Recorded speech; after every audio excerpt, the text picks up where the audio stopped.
Boa noite a todos. Eu sou a professora Cláudia, do Colegiado de Pedagogia da Unispar Campus União da Vitória. Desejo boas-vindas a todos que estão nos assistindo, professores, colegas do Colegiado de Pedagogia, dos outros cursos da Unispar Campus União da Vitória, nossos queridos acadêmicos, acadêmicos de pedagogia, dos outros cursos também, e de outras instituições de ensino, a nosso boa noite. Esse momento de discussão é um trabalho coletivo, um trabalho conjunto do Colegiado de Pedagogia, do Núcleo de Estudos de Fundamentos de Educação e Métodos, do Diretório Central Estudantil, do Centro Acadêmico de Pedagogia, que também esse debate, essa live, faz parte do segundo ciclo de debates do CAPED, que é o nosso Centro Acadêmico de Pedagogia. Então, é um trabalho coletivo do nosso colegiado, do DCE, do CAPED, para a gente discutir políticas públicas com duas professoras maravilhosas. Então, quero dar boas-vindas e agradecer de maneira especial a Angélica de Oliveira Neves, que é do terceiro ano de História e coordenadora de assuntos estudantis do DCE. Boa noite, Angélica.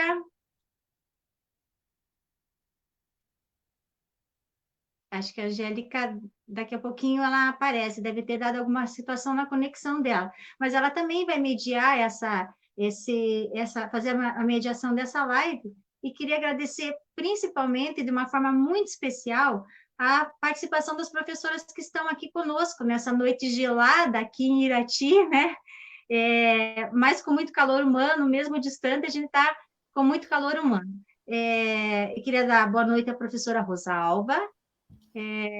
Boa noite, professora. Boa noite a todos.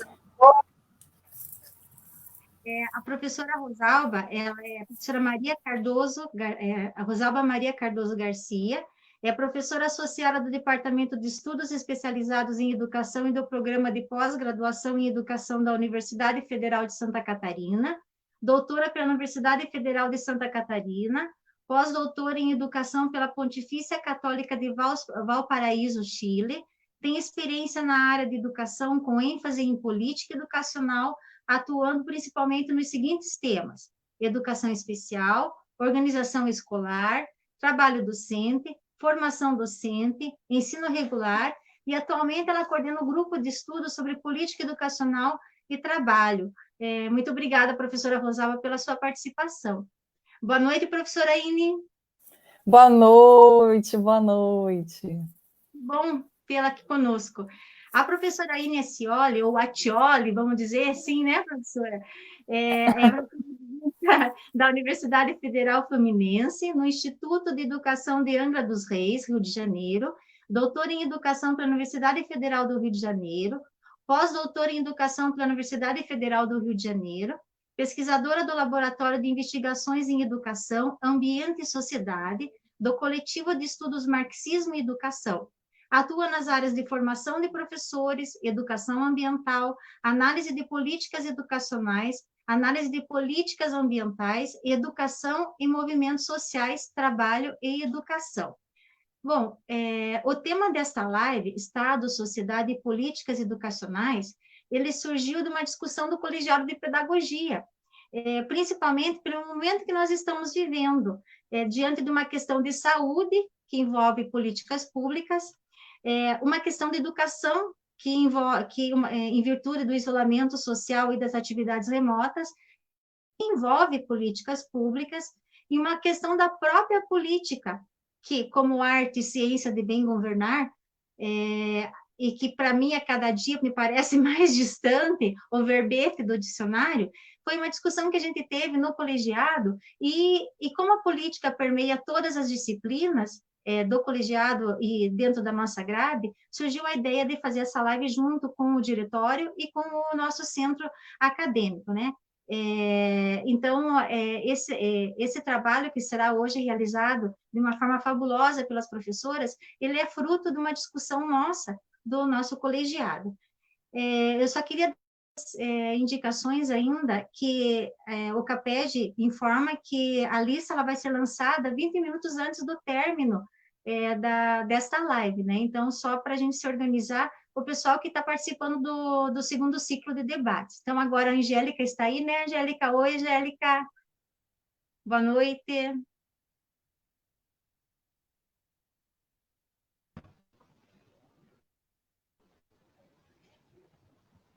Oi, Angélica. Boa noite.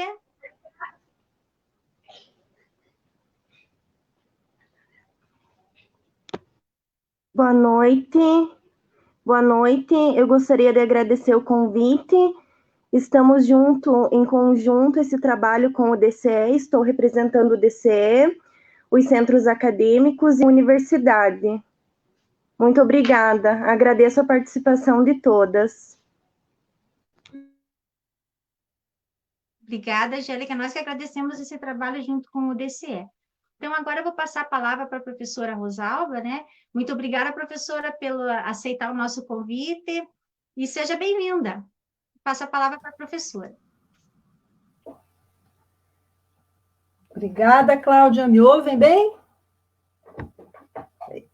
Então, também quero dar uma boa noite para todos e todas que nos escutam, professoras, professores, estudantes da Unespar, em especial do curso de Pedagogia, cumprimentar a Angélica, que está conosco, e a professora Ime Scioli, que partilha hoje comigo esse espaço de trabalho. Vamos nos conhecer um pouco mais, já numa relação de debate. Também quero agradecer o convite, né, carinhoso da professora Joana Dark Vaz, convites que a gente não tem como recusar.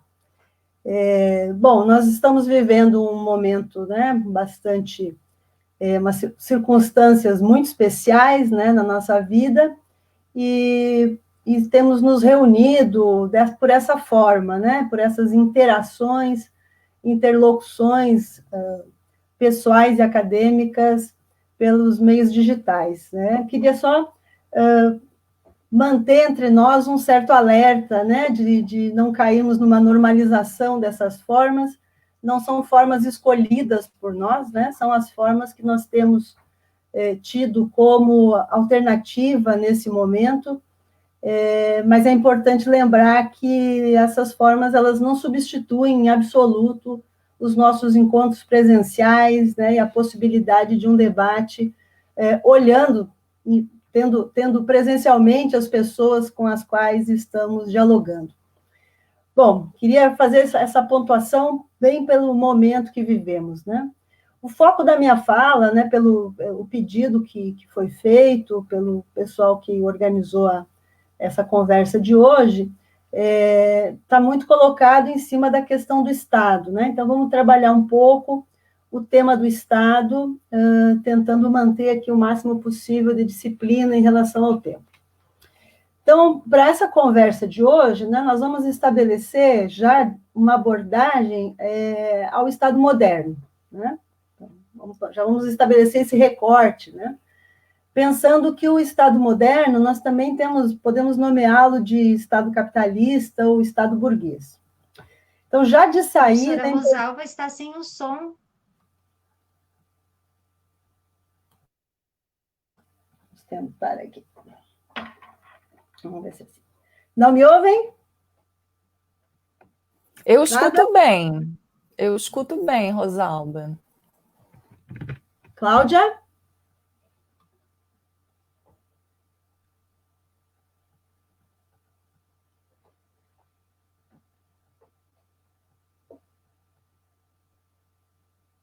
Sigo? Não sigo? Eu te escuto bem, Rosalba. Eu acho que tá indo. Tá certo. Cláudia, me ouve? Cláudia não responde. Bom, vamos seguir. Qualquer coisa, a Cláudia me avisa. Então, queria chamar a atenção, né, por essa relação do Estado moderno, como um primeiro ponto para caracterizá-lo, é que nós precisamos pensá-lo como um estado de classe, né? Um estado de classe e que se estrutura, se origina numa relação de luta de classes. Acho que essa é uma primeira categoria importante para a nossa discussão. Também é importante dizer que essa forma de abordar o tema do Estado, ela não se restringe a uma questão de definição conceitual, né? Não se trata apenas de pensar o Estado conceitualmente, mas de pensá-lo numa compreensão histórica como um fenômeno social concreto. O Estado moderno, ele vai ser erigido a partir das revoluções lideradas pela burguesia, uma burguesia ainda em constituição como classe, e, portanto, ele tende a defender os interesses desta classe, né? Em um processo e em um projeto de dominação. Contudo, fazendo parecer que o interesse particular da classe burguesa tem um valor universal. Buscando uma contribuição de Marx e Engels, então eles vão trazer isso de uma forma já mais elaborada, dizendo que o Estado é produto, é consequência e é uma construção de que se vale uma dada sociedade para se organizar como tal. Então, aqui os autores estão considerando a sociedade civil como a base econômica, né? Então, a estrutura, e a sociedade civil ou burguesa vai determinar a constituição da sociedade política. Então, a estrutura de Estado como sociedade política. Com isso, os autores eles reforçam o entendimento de que, primeiro, o Estado emerge das relações sociais de produção. Essas relações sociais de produção o determinam e o Estado, por sua vez, interfere nos processos sociais. Então, veja, nós não estamos tratando o Estado como coisa, como ente, mas estamos tratando o Estado moderno também como expressão das relações sociais. A burguesia, ao ter controle dos meios de produção e controle sobre o trabalho, constitui-se como classe dominante e vai estender o seu poder dominante ao poder de Estado, que passa a manifestar em defesa da burguesia, seja por normas, leis ou políticas de toda ordem. Então, para a gente lidar um pouco com essa ideia das políticas que emanam do Estado, né? São políticas que emanam da expressão das relações sociais. Bom, dessa forma, pensando por esse entendimento, vamos pensar a tarefa do Estado moderno, né? O Estado moderno como sociedade política, ele vai ter como tarefas, primeiro, defender a propriedade privada. Segundo, limitar ou disciplinar a participação política, né? Limitar às vezes não limitar, mas disciplinar a participação política. Porque, afinal, nas relações sociais capitalistas, todos são iguais formalmente, mas alguns são mais iguais que outros. Então, a participação política ela também vai ser desigual. Como uma primeira síntese, na aparência, o Estado moderno representa o interesse universal, mas, em essência, representa o interesse de uma classe. Portanto, está a serviço da manutenção das relações sociais capitalistas, relações de desigualdade entre as classes, e, nesse caso, vai estar representando alguns elementos que, para nós, são muito importantes de serem tratados aqui, que é a exploração do trabalho, a extração de mais-valia, né? E esses dois pilares com vistas a garantir os fundamentos da acumulação capitalista. Então, estamos ainda tratando das funções do Estado. Nós compreendemos que na formação social capitalista não existe nada fora das relações de classe e que suas contradições são inconciliáveis. Portanto, cabe ao Estado capitalista conter e conservar os conflitos nos limites da ordem, né? Conter os conflitos e conservar os conflitos que não puderem ser contidos nos limites da ordem. Então, aqui aparece também como função, como tarefa do Estado, o seu poder coercitivo de Estado, a ideia do monopólio da violência, né? O Estado como podendo ter esse monopólio da violência. Bom, esses elementos iniciais, né, eles se dirigem a um período histórico das relações sociais de produção capitalista, daquilo que se pode chamar o regime concorrencial. Nos baseamos nesses primeiros momentos de análise nas contribuições teóricas analíticas, basicamente de Marx e Engels. Pensando um pouco sobre outro período, né, o período dos monopólios, nós vamos nos apoiar um pouco mais nos estudos de Gramsci, Antônio Gramsci, da mesma tradição de pensamento, mas que analisa um processo histórico um pouco diferente. Ele analisa um processo de socialização da política, resultante da criação e desenvolvimento de uma variedade de organizações, tanto de organizações burguesas como de organizações dos trabalhadores, modificando os processos de luta de classes agora na arena da sociedade civil. Associações, sindicatos, partidos políticos, movimentos sociais, meios de comunicação, igrejas, enfim, todo tipo de organização que manifeste uma concepção de mundo. Organizações mediante as quais as classes e as suas frações se organizam e defendem seus projetos de sociedade na disputa pela hegemonia. Então, aqui é importante definir a luta pela hegemonia como a disputa pela dominação e pela direção da sociedade. Então, revelam-se importantes nesse ponto a formulação e a disseminação de consensos, de consentimentos, né, a disputa no campo das ideias para conquistar a hegemonia. Para além do monopólio da violência, portanto, da dominação da força, o Estado passa a ser um nexo fundamental das relações de classe, também por ter a tarefa de estabelecer o consenso. E aqui se revela muito fortemente o papel do Estado de integrar as classes subalternas.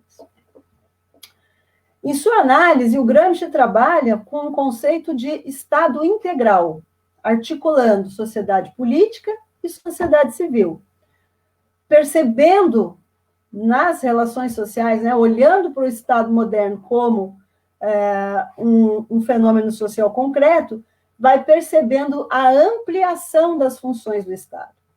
E essa ampliação ela tem relação direta com a necessidade da burguesia em manter a dominação não somente pela força, mas também pelo consentimento ativo dos subalternos. Parte desse consenso será produzido mediante a atuação de aparelhos privados de hegemonia, que se constituem em estruturas que fazem a mediação entre os intelectuais da classe dominante, os intelectuais orgânicos da classe dominante, classe que também é dirigente, e o mundo da produção. Bom, ao longo da história do capitalismo, o Estado está mantido para garantir a dominação, a legitimação e as condições de produção capitalista, que pressupõem a exploração do trabalho e a produção de mais-valia. Os autores cujos pensamentos serviram de base, né, para essa breve exposição, eles compreendem que o Estado moderno precisa ser suplantado como parte do processo revolucionário de superação da sociedade de classes. Uma outra observação que faço, já me encaminhando para finalizar aqui a minha intervenção, é que com a reprodução ampliada do capital, com o processo de mundialização, a financiarização, a ampliação da dispensa de trabalho vivo, que se expressa no desemprego estrutural, ocorre no tempo presente uma complexificação dos processos analíticos que envolvem o Estado capitalista, nos quais eu gostaria de ressaltar a ação coordenada de organizações multilaterais, OCDE, Banco Mundial, Unesco, entre outras, que têm estabelecido uma governança mundial em face ao desenvolvimento desigual e combinado dos países, e a sua participação diversa na ordem econômica mundial, com efeitos sobre a formação da classe trabalhadora e na conformação de um projeto do capital para a educação dos trabalhadores. Observa-se também medidas mais recentes de adequação da força de trabalho aos novos padrões de exploração, a superexploração do trabalho, o desmonte da frágil estrutura de direitos sociais e trabalhistas, da proteção social aos trabalhadores. controles da força de trabalho ocupada e da força de trabalho excedente, com ondas de privatização nas áreas de educação, saúde e assistência, mas também com medidas repressivas por parte dos estados, né? Destaca-se aqui também uma ampliação das expropriações e, fortemente, algo que também tem balizado muito as tarefas, as funções do Estado, são as disputas pelo fundo público. Então, para finalizar mesmo, eu gostaria de sinalizar que o Estado capitalista ele tem a sua história constituída por diferentes e variadas formas de atuação, se adequando, né, essas formas de atuação se adequam aos ciclos do capital para manter as funções de controle, dominação e integração da classe trabalhadora aos interesses da burguesia. E que essas formas, elas se diversificam e se expressam em projetos políticos, como é o caso, no tempo presente, do projeto do neoliberalismo. Projetos esses que precisam ser estudados e compreendidos no crivo da luta de classe. Eu encerro aqui dizendo que os elementos que foram aqui apresentados, né, muito brevemente, né, essa é uma discussão que a gente faz ao longo de um semestre, eu estou anunciando pontos aqui de maneira muito rápida, mas que nessa noite elas foram apresentadas aqui muito com a intenção de fortalecer entre nós, professores e professoras, a necessidade de um reconhecimento da nossa identidade e de pertencimento de classe, a necessidade de um aprofundamento da consciência de classe entre a categoria docente, com vistas a contribuirmos nos debates sobre as estratégias e táticas que a classe precisa organizar e levar à frente. Paro aqui, né? Vou parar por aqui para ouvir a intervenção da professora Aine e depois participar do debate com vocês. Obrigada pela atenção.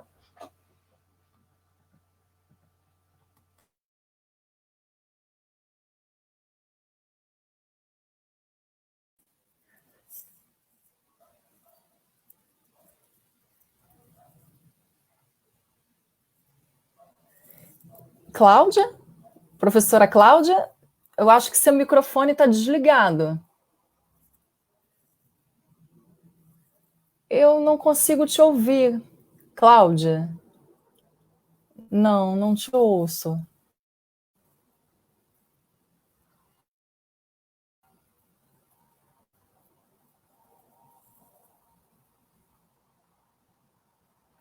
Eu não consigo ouvir. Vocês me ouvem? Rosalba consegue me ouvir? Sim, vocês me ouvem? Sim. Escuto Ine, mas não escuto Cláudia.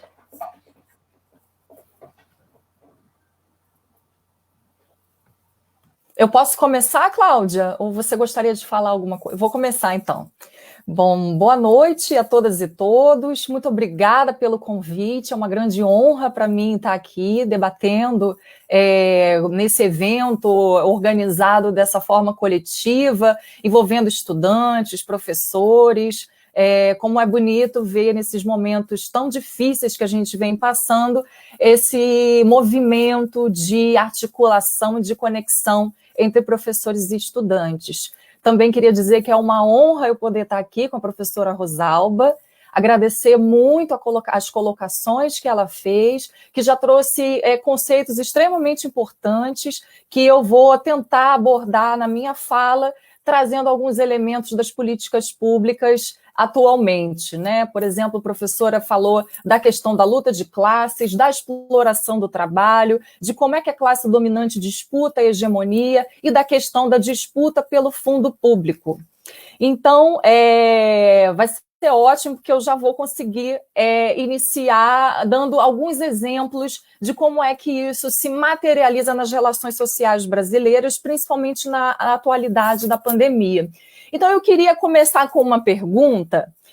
Por que é importante compreender as políticas educacionais brasileiras em tempo de pandemia? Né? Porque quando a gente pensa em pandemia, a gente, mas não estaria relacionado só às políticas de saúde, de proteção social, mas por que a educação? Por Por que pensar política educacional num contexto como esse é importante, né?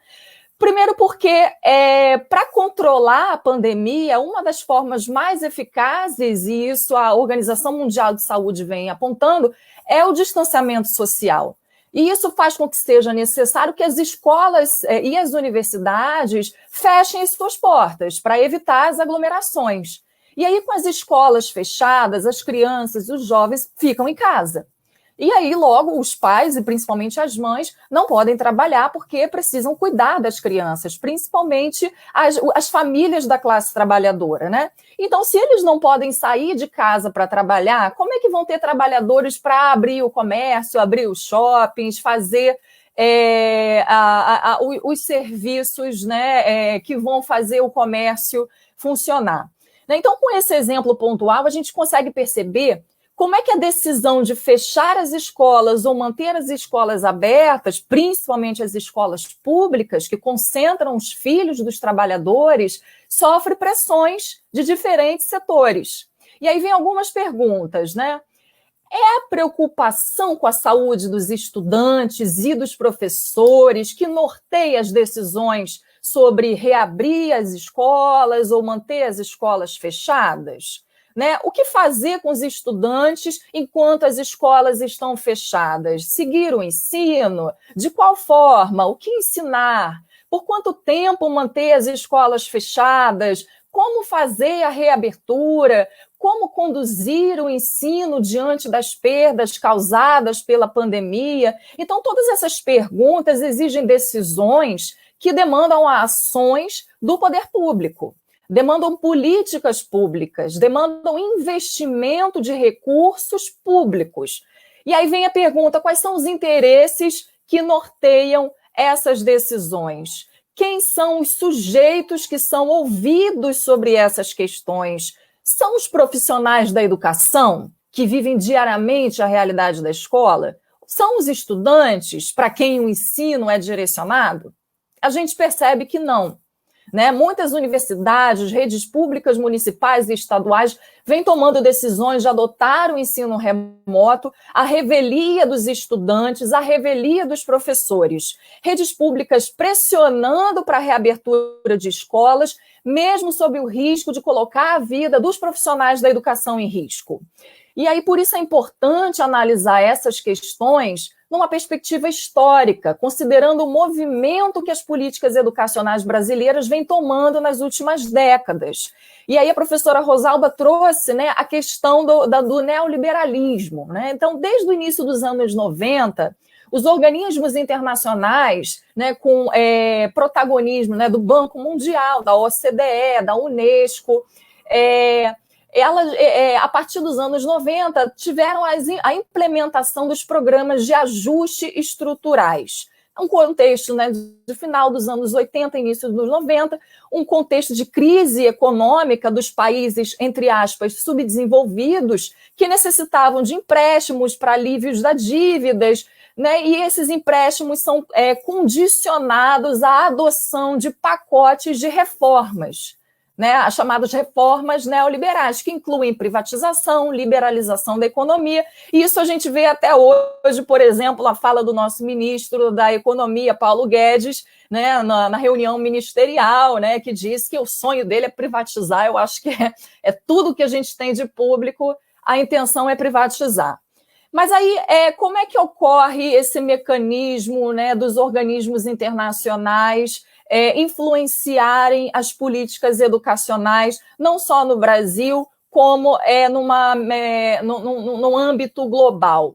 Existe, né, uma situação de crise. A partir dessa crise, os países precisam pegar empréstimos. Esses empréstimos são concedidos sob condições, e essas condições elas são colocadas no sentido de que o país precisa adotar as políticas que são recomendadas pelos organismos internacionais, e a partir do momento que os países pegam empréstimos, eles também têm metas e resultados a prestar contas para os organismos internacionais. Então, eles ficam atados às recomendações dos organismos internacionais. Então, eles vêm atuando diretamente na condução das políticas públicas, em especial as políticas educacionais em âmbito mundial. E aí vem um discurso que os organismos internacionais adotam de que os países precisam investir em educação, principalmente para os mais pobres. E aí o discurso diz que esse investimento em educação faz com que esses países, entre aspas, subdesenvolvidos, possam caminhar rumo ao desenvolvimento, entre aspas. Esse é o discurso dos organismos internacionais. E a partir desse discurso de garantir um mínimo de educação para os mais pobres, foi realizada uma conferência educacional que é muito importante e é uma referência até hoje enquanto produção de política educacional. Foi em 1990 a conferência da Unesco, que ocorreu na Tailândia, em Jomtien. Então, fica conhecido como a Conferência de Jomtien. E o mote dessa conferência, organizada pela Unesco, é Educação para Todos. Só que era educação mínima para todos, né? Então, o foco dos organismos internacionais passou a ser estimular, incentivar os países, os governos a adotarem programas que garantissem uma educação mínima para todos. E aí o que acontece? Todos os investimentos dos organismos internacionais foram direcionados aos níveis de ensino iniciais, né? Os níveis iniciais, por exemplo, o ensino fundamental, né? No Brasil. Isso em detrimento de investimento nos níveis mais elevados de ensino, no ensino superior. Então, eu vou dar um exemplo, por exemplo, os países africanos que fizeram importantes investimentos em educação superior no período pós-colonial, e eu vou trazer o exemplo do caso de Moçambique, né, que teve uma luta pela independência nas décadas de 60 e 70, e teve todo um período de investimento na educação do povo, em todos os níveis, em produção de conhecimento e de ciência. Por conta do país enfrentar uma guerra civil fomentada pelos Estados Unidos, que disputava a hegemonia no contexto da Guerra Fria, né, Estados Unidos e União Soviética disputando, né, essa hegemonia, esses países ficaram em ruínas por causa de anos de guerras civis sangrentas. Isso leva a uma situação de pobreza extrema. Nessa situação de pobreza extrema, esses países se veem necessitados a recorrer aos empréstimos do FMI, do Banco Mundial e das agências internacionais de financiamento. Então, é um pouco assim que se constrói o mecanismo, né? E aí, ao receberem esses empréstimos, eles devem ser alocados focando nas séries iniciais. Essa formulação que ocorreu em 1990 na Conferência de Jomtien, na Tailândia, deixou estabelecido essa educação mínima para os mais pobres, né? O que gerou falta de recursos para sustentar os níveis mais elevados de ensino, especificamente as universidades, né? Então, esse exemplo do contexto africano, um pouco para vocês compreenderem como é que atuam os organismos internacionais no direcionamento das políticas educacionais, né? Esses organismos, eles organizam e eles expressam os interesses do capital, da classe burguesa, da classe capitalista, das grandes corporações. E aí eu venho para o contexto da pandemia, né? Durante o contexto da pandemia, isso não está sendo diferente. O Banco Mundial, a OCDE, a Unesco, vem organizando o pensamento em nível mundial sobre quais as medidas devem ser tomadas pelos governos durante a pandemia. E é uma coligação muito bem organizada entre esses organismos e as corporações transnacionais.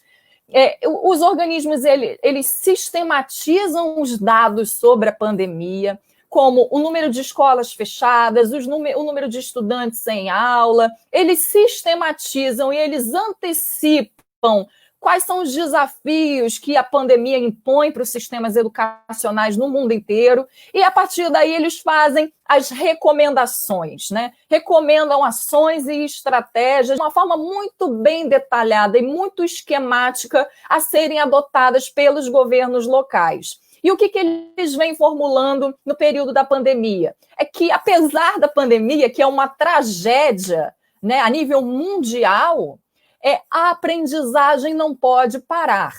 E, para isso, os organismos dizem que é preciso adotar um ensino remoto.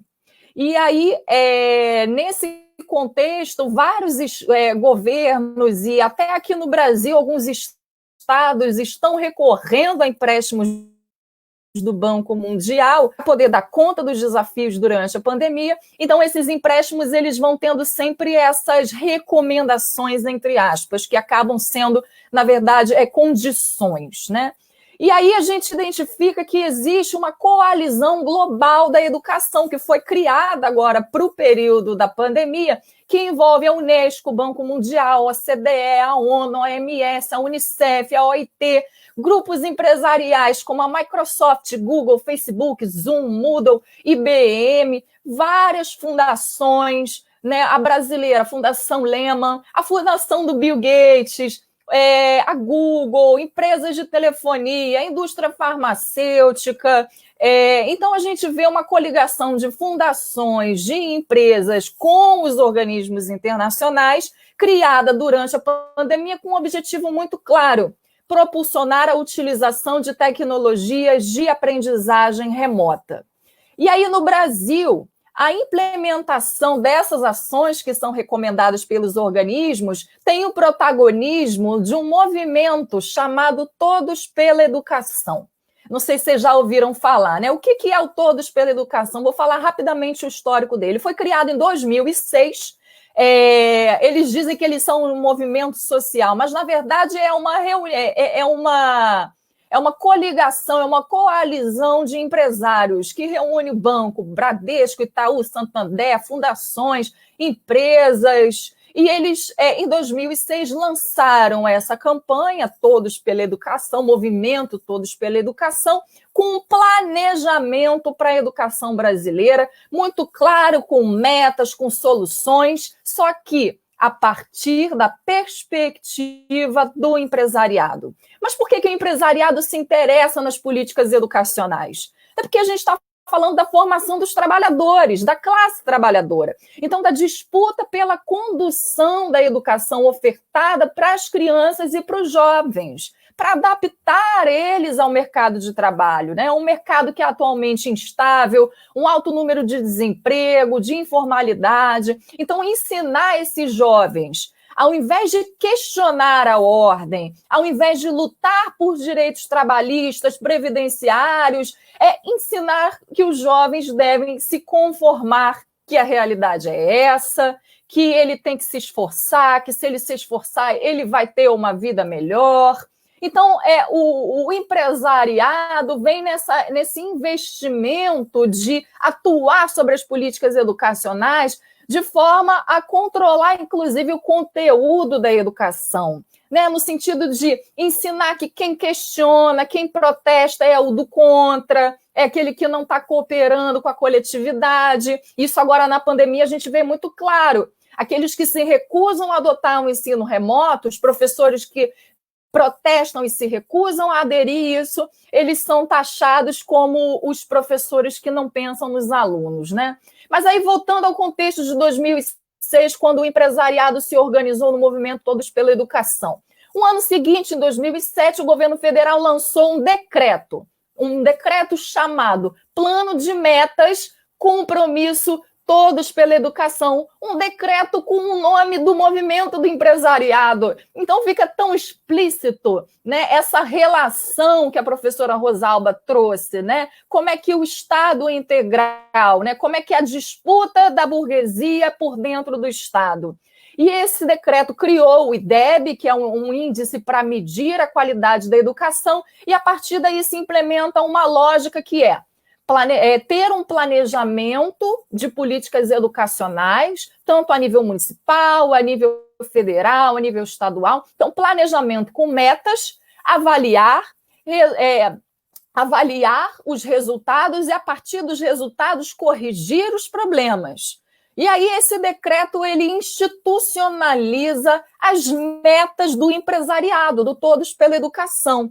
né? Então, toda a lógica da educação formulada pelo empresariado vira política pública.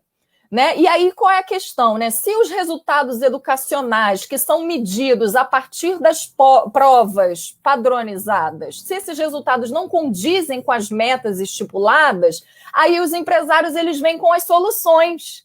E aí, quais são as soluções que eles vêm dando, né? É um problema de gestão, então é preciso melhorar a gestão. E aí vem a implementação do gerencialismo, né? Uma gestão de lógica empresarial dentro da escola pública. E aí eles vão dizer que o problema é o material didático. Então, eles vão criar apostilas, vão criar software, vão criar vários tipos de tecnologias educacionais para a solução da educação. Eles também vão atacar os professores, dizendo que o problema é que os professores eles são mal formados, as universidades públicas não formam esses professores bem. Então, é como que eles que sabem como formar um professor.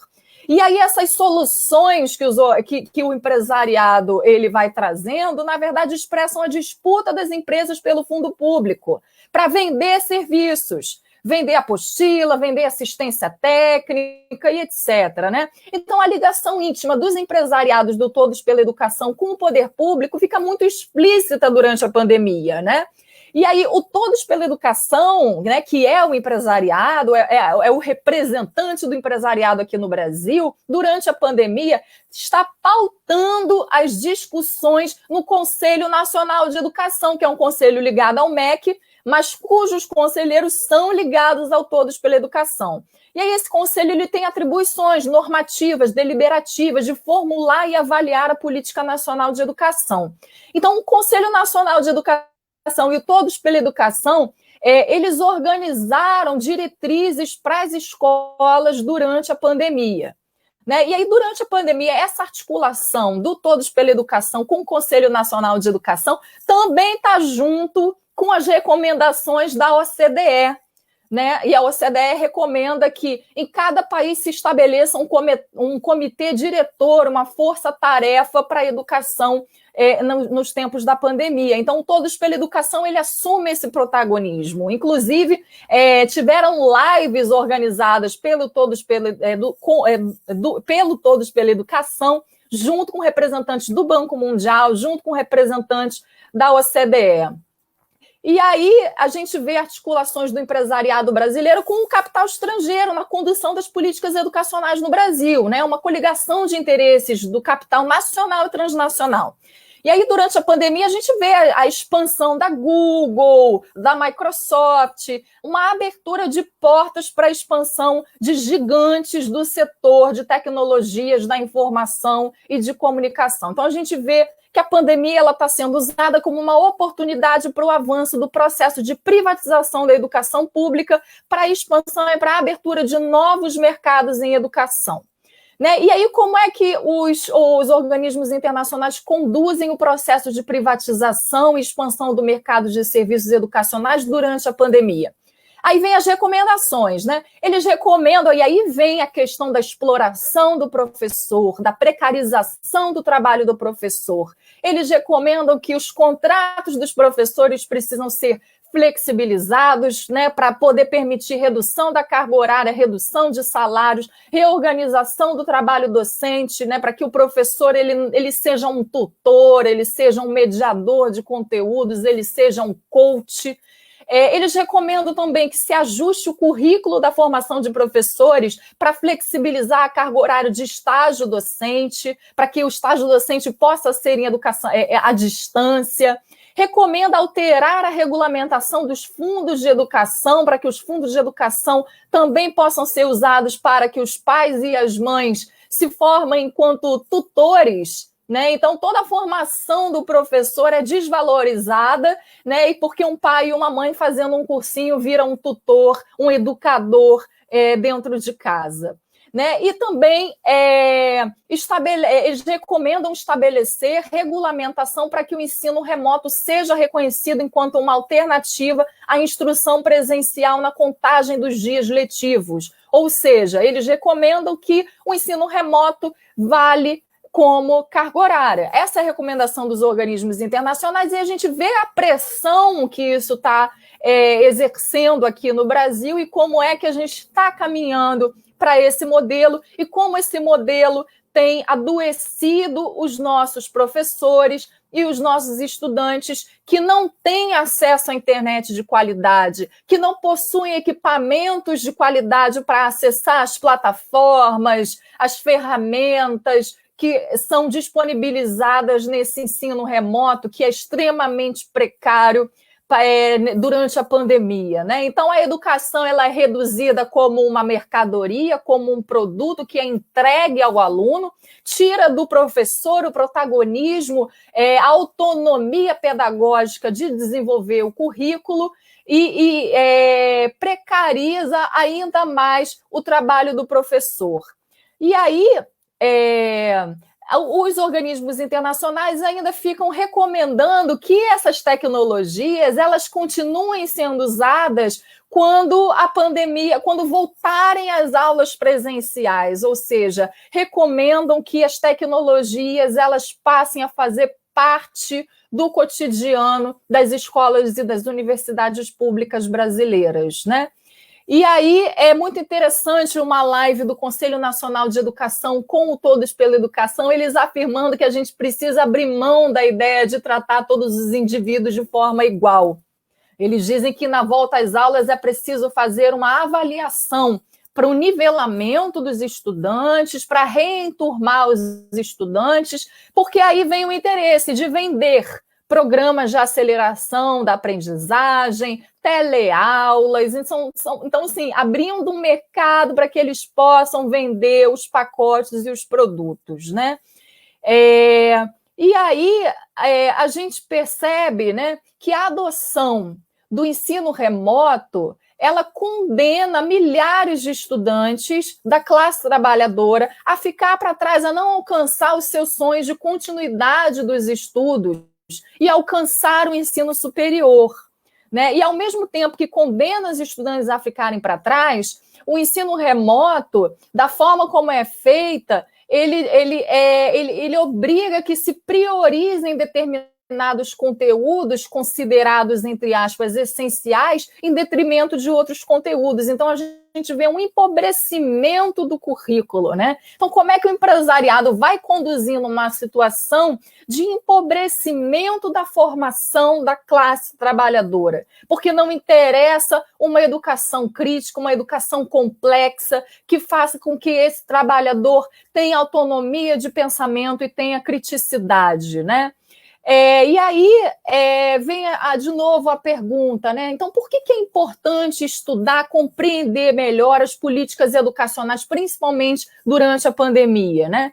Ter uma visão histórica das políticas educacionais, identificar quais interesses vêm orientando as políticas, quais são os objetivos das políticas, nos ajuda a fazer uma leitura crítica sobre as propostas de adoção do ensino remoto, que muitas vezes são colocadas como sendo a única opção, como sendo um mal necessário, né? Então, compreender como, na verdade, o ensino remoto ele aprofunda as desigualdades sociais, aprofunda a precarização do trabalho do professor, a exploração do trabalho do professor, a desvalorização desse trabalho, e tudo isso em prol de garantir o lucro da classe capitalista, da burguesia. Então, o ensino remoto é um processo que está provocando o adoecimento de professores, de estudantes, de pais, de mães, sobrecarga de trabalho.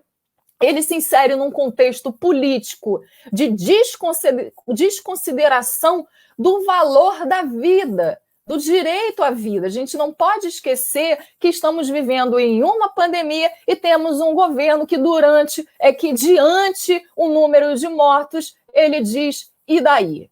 Né? Então, esse contexto deixa muito claro que o lucro está acima da vida, que o lucro está acima do direito dos estudantes de terem uma educação crítica e de qualidade. Então, compreender as políticas educacionais nos ajuda a compreender a importância, a necessidade que se coloca diante de nós de defender a educação pública, que seja democrática para todos, que seja crítica, que seja inclusiva, que garanta a autonomia pedagógica do professor. né? E nos ajuda também a compreender que a luta pela educação pública, que seja conduzida pelos interesses dos trabalhadores, ao invés dos interesses dos empresariados, porque eles é que vêm conduzindo as políticas públicas de educação no Brasil, essa luta, né, pela educação pública, ela faz parte de uma luta maior, que é a luta pelo direito à vida, né? Então, eu gostaria de parar aqui, que eu acho que eu já estourei o meu tempo. Muito obrigada. Estão me ouvindo agora? Estão me ouvindo? Sim, sim, Ai, sim. Ai, que bom. Questões de tecnologia, né? Ainda mais a gente que não é acostumada a mexer com isso. E não quero ser acostumada, viu, professora Rosalba? Não quero cair nessa normalização, nessa naturalização do processo de atividades remotas, muito bem falado por você, porque eu não quero, de jeito nenhum. Eu quero estar no olho, eu quero pegar no cabelo das meninas, quero abraçar todo mundo, né? Quero fazer isso, né? Então, a professora Rosalba começou de uma forma esplêndida, falando sobre essa contextualização do Estado, baseando-se em Marx, Engels e Gramsci, né? Uma fala que ficou muito marcante para mim foi que todos são iguais, mas tem alguns que são mais iguais que os outros, né? Para a gente pensar bem sobre isso. Também falou do Estado capitalista e as formas de atuação dele conforme os ciclos do capital, né? E, claro, por trás de tudo isso, o interesse da burguesia. Então, muito obrigada, professora Rosalba, pela sua fala. Foi muito interessante porque dá uma contextualização do Estado e dá ponte para a professora Ine depois comentar sobre a questão dos organismos internacionais e a influência desses organismos internacionais, né, na educação brasileira.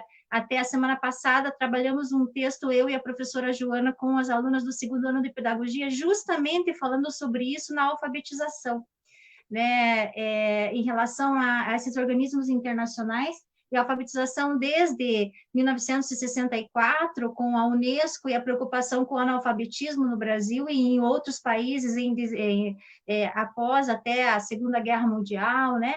E depois vindo como que vem isso crescente no Brasil, a influência disso chegar até hoje, principalmente muito claramente na década de 90, com a LDB e outras questões, né? E os programas do governo federal, independente de qual governo, né, a influência desses organismos internacionais, né, e dessa privatização que eu sempre falo, que é de dentro para fora, que é a questão da venda da educação enquanto mercadoria, como, por exemplo, as apostilas e livros didáticos, né, eu acho incrível isso, porque se já existe o Programa Nacional de Livro Didático, por que comprar apostilas, né? Esse dinheiro deveria ser investido na valorização docente, na infraestrutura das escolas, que estão cada vez mais sucateadas, né? E o que vem aflorar em tudo isso e hoje, vivendo nesse momento de pandemia, são as questões das desigualdades sociais. O que aflorou muito forte isso são as desigualdades sociais. As desigualdades tanto na saúde, como na educação, o acesso à internet, e que isso está muito claro para nós, né? E mesmo o acesso à educação, que é um direito da pessoa, né? É um direito que é subjetivo, esse direito que principalmente eu que sou professora de alfabetização, fundamentos e metodologia da alfabetização, um direito que é da criança, um legado que foi feito pelo homem, que é ler e escrever, né? Então, muito obrigada, professoras, foi magnífica a participação de vocês, a gente se sente, assim, honrados em tê-las conosco, né? E com certeza nossos alunos vão aproveitar bastante as suas falas. Agora eu vou passar a palavra para a Angélica, que a Angélica vai intermediar as perguntas, né, para vocês e direcionar as perguntas. Boa noite. Primeiramente, quero agradecer a fala de vocês, assim tão importante. Agradecer também aos ouvintes que mandaram as perguntas, os comentários. Eu vou começar direcionando a pergunta à professora Rosalba. A Chayane Santos, ela representa o Centro Acadêmico de Pedagogia da Unespar. E a primeira pergunta que ela faz, que é, no caso do Brasil, nas várias concepções de Estado, podemos dizer que temos um Estado mínimo? Deu para entender bem?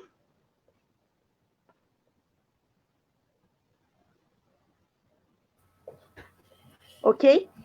Obrigada, Angélica. Eu respondo já? Como é que nós vamos fazer? Como é que vai ser a nossa dinâmica? Vamos respondendo Pode cada responder, pergunta? Rosário. Isso, Tá, ok. só lembrando que 5 minutos para cada pergunta, assim, no máximo, ok? Tá, você, qualquer coisa, se a gente passar o tempo, você chama, né? Ok, obrigada. Tá bem. Bom, então, Chayane e colegas, essa ideia do Estado mínimo, ela está muito localizada em relação ao projeto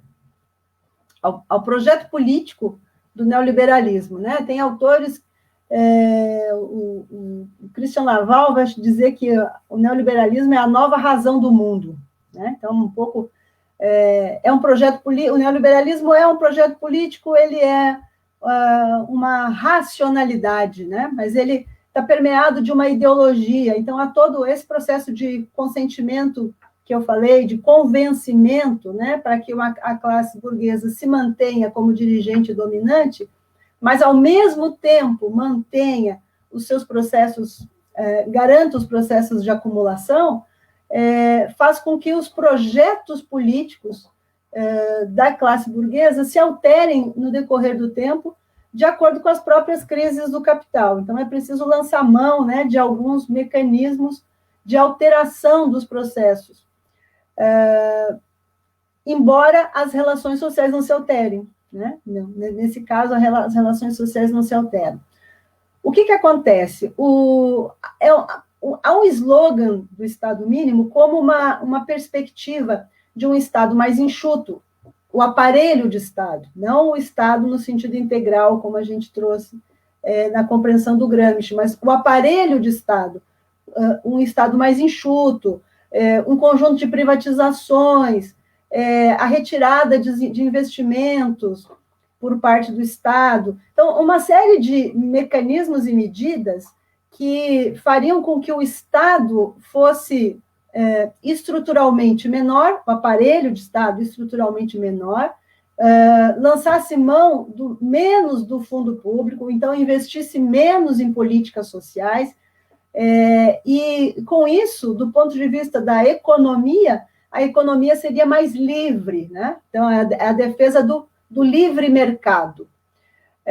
Bom, de fato, isso não acontece, né? Isso não acontece, porque há um conjunto de mecanismos que, mesmo quando o projeto político é o projeto neoliberal, é comum que a gente acompanhe momentos em que as crises econômicas, em que os bancos, por exemplo, começam a não acumular, a não ter os rendimentos que tinham no período anterior, que o Estado salve as economias desses bancos, ou que o Estado retire, exonere as medidas fiscais em relação a empresas, ou na introdução de uma nova empresa em uma determinada região do país, que o Estado construa toda a infraestrutura de eletricidade, saneamento, água,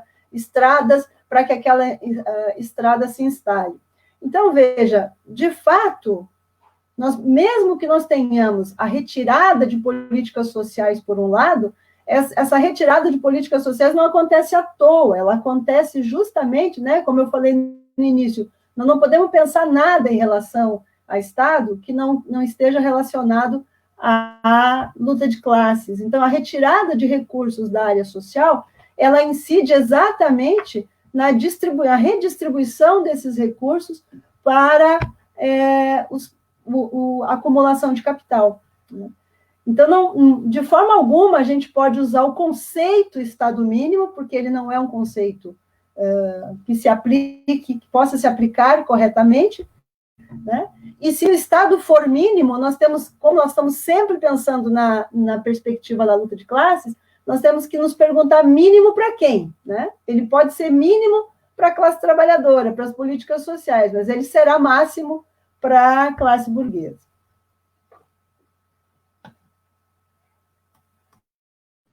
Muito obrigada, professora, pela sua resposta. Agora eu vou direcionar a pergunta para a professora Ine. É da mesma acadêmica Chayane Santos. De que forma as interferências e diretrizes dos organismos multilaterais desencadeiam nas políticas educacionais e na escola a expansão e o aprofundamento da desigualdade social e da pobreza? Ficou clara a pergunta, professora? Sim, sim, né? De que forma os organismos... Alô? Vocês estão me ouvindo? Isso, dá para ouvir. Ah, então tá, né? De que forma os organismos internacionais atuam dentro da escola pública, desencadeando e aprofundando a desigualdade social?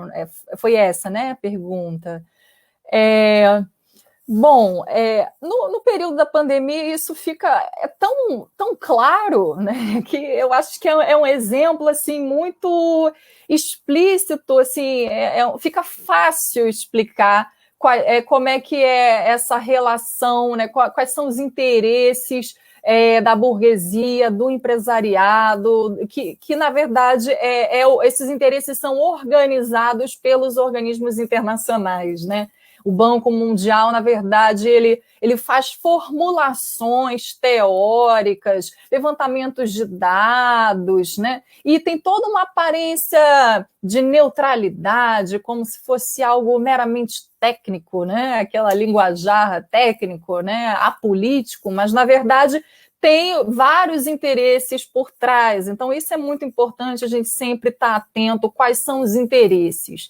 E o Banco Mundial, que é um dos grandes formuladores de políticas educacionais atualmente, ele, na verdade, ele expressa e coordena o pensamento e os interesses do empresariado a nível global, das grandes corporações em direção à educação, né?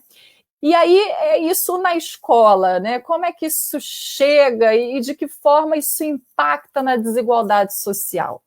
A partir do momento que, num período de pandemia, né, e a gente pode acompanhar o número dos mortos, né? São mais de 20 mil mortos no Brasil. A gente olha estados como o Amapá, a gente olha estados como o Amazonas, e a gente vê estados como São Paulo, onde a taxa de mortalidade pela Covid é altíssima.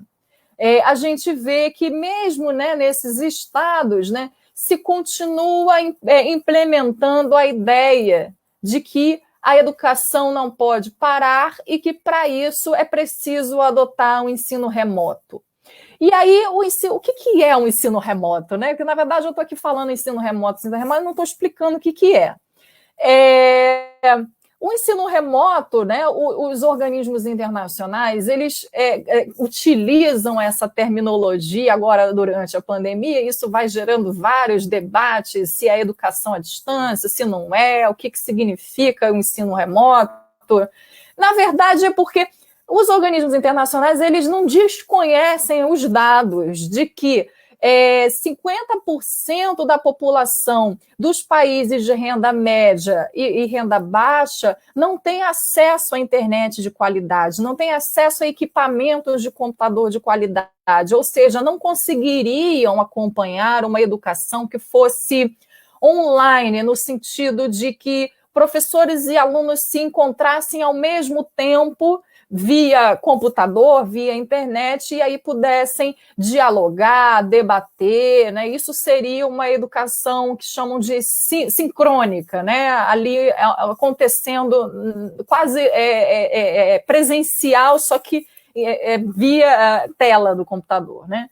E aí o banco, como reconhece que isso não é possível, ele vai criando formas de entrega de conteúdo, e aí o banco ele entende a educação como uma mercadoria que é para ser entregada para o aluno. Então, como entregar como se fosse um pacote, né? Uma mercadoria mesmo. Como entregar esse pacote para o aluno num tempo de pandemia, porque ele não pode sair de casa, ele não pode ir na escola pegar esse pacote.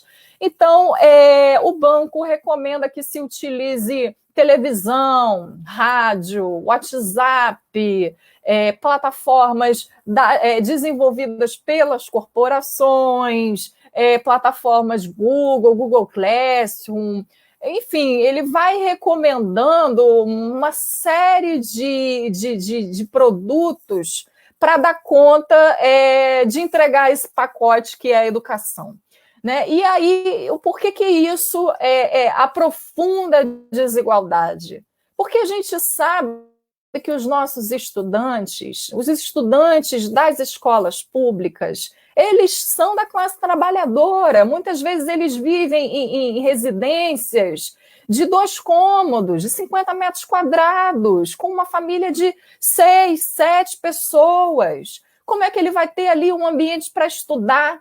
Mesmo que ele consiga acessar esse pacote, né, essa mercadoria educação que é entregue para ele, mesmo que ele tenha um aparelho de celular ali velhinho, que ele consiga, através de um chip, acessar aquilo, ele não vai ter as condições emocionais, as condições materiais de acessar uma educação que a gente possa chamar de qualidade. Né? Então, os organismos internacionais eles não estão preocupados em garantir uma educação de qualidade para que essa criança e esse jovem da classe trabalhadora, de fato, possa ter uma ascensão social, para que, de fato, ele consiga atingir os níveis mais elevados de ensino, a universidade e poder ocupar cargos de liderança na sociedade. Né? Então, a gente vê essa precarização do ensino que é ofertado na escola pública e aí promove essa desigualdade, né, entre escolas públicas e escolas particulares, e dentro da própria rede pública, essa exclusão dos estudantes que não têm condições de estudar durante a pandemia, que não têm acesso à internet, que não têm acesso a computador, a celular. Né?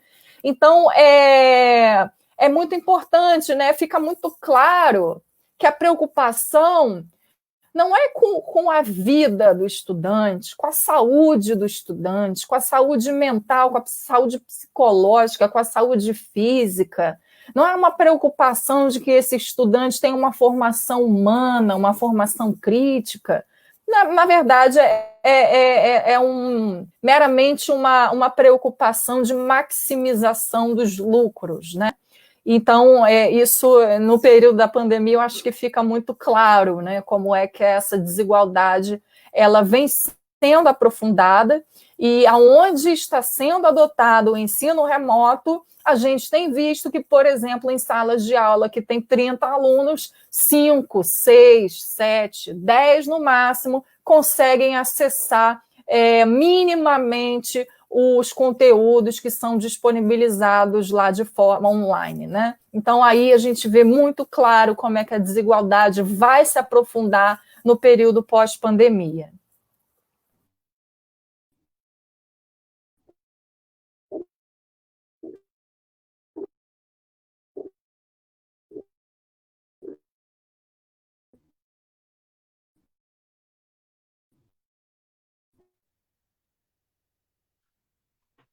Oi, professora, estão me ouvindo? Sim, sim. Muitas perguntas que a Angélica não deu certo, são várias perguntas aqui, e eu vou direcionar uma aqui da Thalita, acadêmica do 2º ano de Pedagogia, da Unispar União da Vitória. Ela diz assim, ó: boa noite, professoras. Gostaria de fazer uma pergunta às professoras. O Mesaros, em seu livro, A Educação para Além do Capital, cita: as instituições de educação tiveram de ser adaptadas no decorrer do tempo, de acordo com as determinações reprodutivas em mutação do sistema do capital. Professoras, vocês acreditam que a ideia de oportunidade que está sendo gerada nesse momento de pandemia, no caso específico da educação, é uma nova estratégia do sistema capitalista por forçar a educação a se adaptar a mais uma mutação do capital?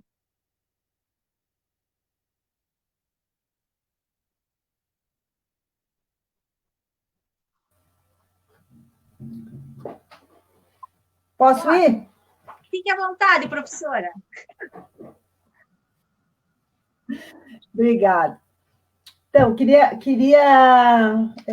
comentar um pouco a fala da Ine. Eu acho que tem coisas muito importantes, né? Fiquei muito contente com as coisas que escutei da análise que a Ine fez na fala inicial e agora também. Acho que uma coisa que a gente precisa destacar nesse processo, né, que é importante para a formação de professores, já que estamos lidando aqui com o curso de pedagogia, é a responsabilização dos professores e professoras nesse processo. Nós estamos vivendo um grande processo de responsabilização, também das famílias, né? Na fala da Ine, ela trouxe a ideia dos mediadores familiares, como está no parecer do Conselho Nacional de Educação, né? Mas essa ideia de que os professores são os responsáveis, se os professores se dedicam, vai dar certo, né? A gente tem escutado alguns secretários de educação falando isso, que a questão do ensino remoto emergencial já está dando certo, né? E a gente se perguntando, mas o que está dando certo? Né? Nós ficamos nos perguntando isso, afinal de contas, o que está dando certo? Então, acho que esse aspecto da responsabilização dos professores é algo que deve chamar a nossa atenção. Tanto isso como a privatização da educação básica e a precarização do trabalho dos professores e das condições de ensino, né? Porque a gente não pode nunca dissociar isso, né? Se as condições de trabalho docente são precárias, as condições de ensino-aprendizagem também são. Então, acho que são 3 elementos que eu queria destacar para associar com essa pergunta que a Cláudia apresentou, que é a responsabilização docente, a precarização do trabalho docente e a precarização das condições de ensino-aprendizagem, né? E a privatização educacional. Então, são 3 elementos que andam juntos. E são 3 elementos que não interessam à classe trabalhadora. Nem a classe trabalhadora na expressão categoria docente, nem a classe trabalhadora, filhos dos trabalhadores que estão na escola pública. Né? Então, fica claro para nós que esse projeto, esses elementos constituem um projeto que não é do nosso interesse. Bom, mas esses 3 elementos, eles já estavam presentes no projeto educacional do Capital antes da pandemia. Né? Eles não são elementos instituídos pela pandemia, eles já estavam presentes antes da pandemia. Mas, de fato, esses 3 elementos, eles estão sendo avançados, acelerados com o processo da pandemia. Né? O pensamento liberal, né, na lógica do pensamento liberal, os momentos de crise, eles representam janelas de oportunidade. Né? O momento do pensamento liberal é na crise que se cresce. Então, acho que essa é um pouco uma ideia interessante para a gente analisar, porque nós temos no Brasil cerca de 80% da educação básica nas redes públicas de ensino. Então, esse é um grande nicho de mercado, a educação pública do ensino fundamental e médio é um grande negócio a ser explorado. Né? Então, alterar o raciocínio alterar as ideias sobre o ensino fundamental e médio, estabelecer novos consensos em relação à educação das crianças e da juventude, é algo de interesse da burguesia para manter o domínio e a direção do projeto educacional da classe trabalhadora. Esses 3 elementos, responsabilização docente, precarização do trabalho docente e responsabilização, precarização e privatização, são 3 elementos que eles confluem nesse momento, para o avanço desse projeto. Né? Então, eu entendo, sim, que na linha da pergunta que foi feita, que a pandemia, ela representa um avanço no giro de implementação desse projeto. Né? Novos consensos estão sendo estabelecidos. Né? A fala da Ine sobre o ensino remoto emergencial traz muito, muito fortemente esse novo consenso. Né? Bom, se temos uma condição de isolamento social, de proteção da vida, rapidamente se define que não há outra saída. Né? Não há outra saída. É preciso lançar mão do ensino remoto emergencial. Né? Então, se estabelece esse consenso sobre o qual a gente precisa estabelecer críticas a ele, né? Porque é como se nós não tivéssemos condição de estabelecer outras formas de encaminhar a resolução dessa problemática. Então, me parece muito, muito forte nesse momento essa reorganização, sim, da educação, né, que está sendo indicada, e que, tendencialmente, o que está sendo proposto agora deve permanecer, não deve ser retirado no pós-pandemia, né? E aí, então, vão se criando alguns outros slogans, né? A ideia de um novo normal, né? Que o que estamos vivendo hoje vai se prolongar por muito tempo, e conforme o discurso, conforme a situação que está sendo analisada, o discurso se altera. Né? Então, quando se lança a mão de argumentos sobre a necessidade dos respiradores, dos EPIs para os trabalhadores da área da saúde, rapidamente os números já estão sendo mais controlados. Mas quando se fala também em relação à abertura do comércio, né, a ideia de que o Brasil não pode parar, né, a educação não pode parar, associada à ideia de que o Brasil não pode parar. Então, aí, os números vão sendo reorganizados, né? Vocês devem ter reparado, tanto em nível nacional como nos estados, aqui em Santa Catarina, nós já estamos no quarto ou quinto redimensionamento da forma de sistematizar os dados. Então, quando a gente começa a acompanhar as linhas de crescimento, muda a metodologia. E aí os números diminuem, os mortos desaparecem, né? Então, há toda uma processualidade dos dados que expressam a realidade social para que ela nos escape. E nós vamos perdendo também os elementos de análise de dados, das condições objetivas das mudanças na educação. A análise dos dados vai sendo substituída pela produção de consensos. Né? Queria falar só mais uma coisinha ainda antes de terminar essa resposta, em relação ao ensino remoto emergencial, né? Porque ele traz uma condição para o trabalho nas escolas, né? Então, primeiro nessa ideia de que ele é a única saída, né?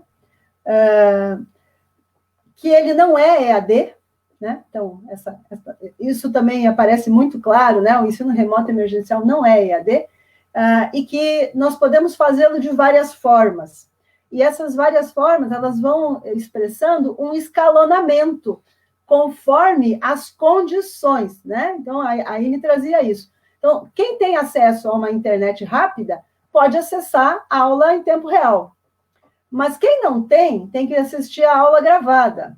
Quem só tem o celular com o pacote de dados vai receber um material mais simplesinho para poder usar. E quem não tem internet vai receber pelo rádio ou vai correr o risco de se contaminar indo na escola pegar os materiais que foram organizados em papel. Então, veja, já está dado, pela pandemia, um escalonamento do acesso, né? E esse escalonamento do acesso, ele tem a ver com um conceito muito caro dos organismos multilaterais, no projeto educacional desse último período, que é a ideia de equidade, que a gente dá para, né, a Aine falava daquele mínimo, né, de uma educação mínima, necessidades básicas de aprendizagem, mas que nós vamos entregar uma educação diferente para pessoas diferentes.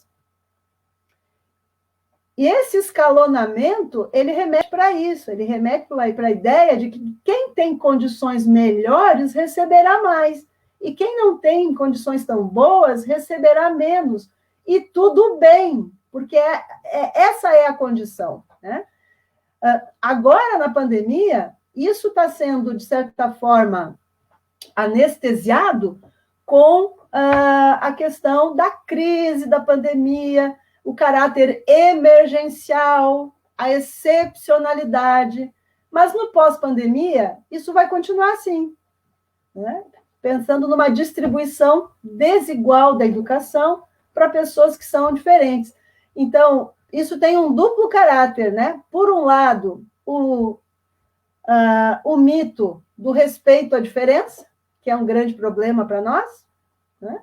Porque o respeito à diferença, ele é um slogan utilizado para que o direito não seja igual, e, por outro lado, o princípio da meritocracia, né? Então, quer dizer que as pessoas têm o desenvolvimento individual.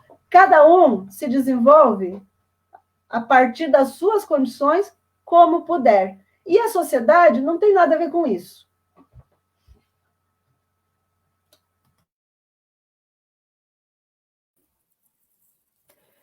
Bom, vou também comentar aqui brevemente, né, a pergunta, né, que é como é que a educação se conforma às mutações do capital, né? E aí eu queria também, né, voltar nessa questão, nessa formulação do currículo mínimo, né, que os organismos internacionais vêm construindo ao longo do tempo, a partir das conferências de educação promovidas pela Unesco, principalmente. Eles chegaram numa formulação, né, de que é necessário que os governos se esforcem em oferecer, principalmente aos mais pobres, então é um foco nos mais pobres, e aí muitos autores vão dizer que é criada uma pobretologia, né, vai medindo a medição de pobreza, né, e que então aos pobres tem que dar tem que se prover as necessidades básicas de aprendizagem, né, que virou um outro conceito também formulado a partir dessas conferências de educação promovidas pela Unesco. E aí, uma outra questão, uma outra formulação que vem também nessa mesma questão, que é de que a educação ela precisa ocorrer ao longo da vida. E, assim, parece até uma coisa meio óbvia, né? A educação ela acontece ao longo da vida, a gente nasceu, está aprendendo, né? Abriu o olho, está ali aprendendo, né? O bebê está ali aprendendo, você vai aprender até o idoso, até enquanto estiver vivo, está aprendendo. Então, a aprendizagem ela acontece ao longo da vida, isso é uma coisa que não é uma inverdade, né? Mas aí eles criam um conceito de que a aprendizagem ela precisa ser ao longo da vida, para daí eles virem com uma outra formulação, que é que o mercado de trabalho ele está em constante mudança. E aí eles vão dizendo, não, por causa das tecnologias, e aí as tecnologias vão fazendo maravilhas, e aí a força de trabalho ela é liberada, porque aí agora as máquinas podem fazer as coisas, né? E essa questão da inteligência artificial ela vai promovendo questões que são extremamente absurdas. Eu vou dar um exemplo que eu ouvi essa semana de um professor que trabalhava num conglomerado de universidades particulares. Eles começaram nessa coisa de ensino à distância, eles davam para esse professor, em um semestre, 40 mil alunos. Como é que um professor consegue, em um semestre, atender 40 mil alunos? E aí, qual era, né? Claro que é a distância, né? A educação à distância, ela proporciona assim, uma escala, uma larga escala, né? A entrega do conteúdo da mercadoria educação em larga escala. E aí, para corrigir os trabalhos desses 40 mil alunos, eles contratavam tutores com salários baixíssimos, né? Esse professor já tinha um salário, uma hora-aula muito baixa, os tutores mais baixos ainda. E aí, o que eles viram que era mais lucrativo? Utilizar a inteligência artificial. Então, colocar a inteligência artificial para corrigir os trabalhos dos alunos que estão pagando a universidade privada para ter um ensino superior. Então, a gente vai vendo, né, como é que são os mecanismos de maximização dos lucros e como é que eles contribuem para a superexploração do trabalhador, né? E aí, voltando a essas formulações, né? O mundo do trabalho ele está em constante mudança, porque as tecnologias elas estão aí, e vem uma formulação de que as tecnologias elas são, né, essa formulação dos organismos internacionais, de que as tecnologias trazem melhoria nas condições de vida da população, e a gente não vê isso ocorrendo. É uma formulação que não se concretiza para a classe trabalhadora. E que isso provoca perda de postos de trabalho.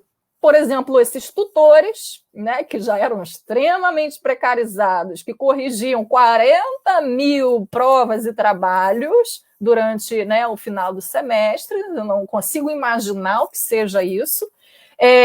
Esses tutores foram agora rechaçados, porque agora você tem lá uma máquina, um robô, inteligência artificial que faz isso automaticamente, né?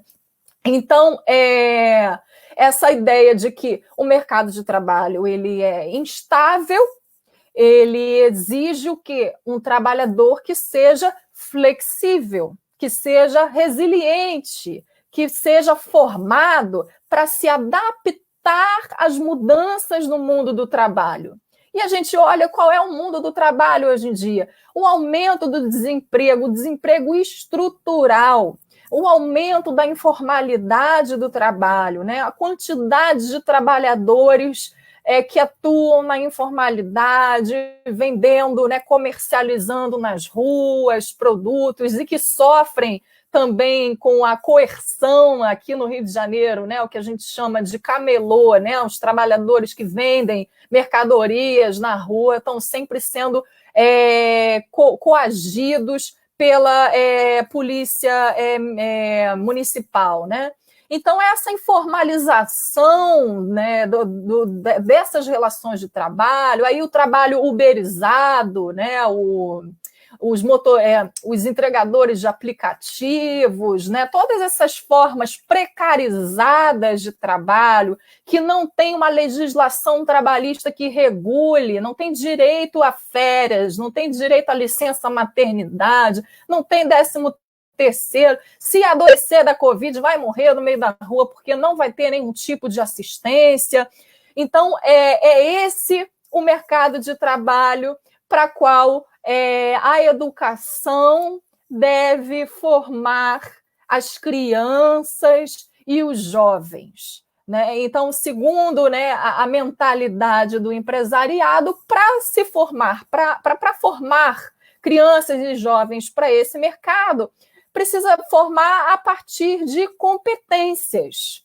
E aí a gente vê, né, um currículo baseado em competências, né? E recentemente a gente fez a reforma do ensino médio, a gente aprovou a Base Nacional Comum Curricular de todos os níveis de ensino e agora também da formação do professor.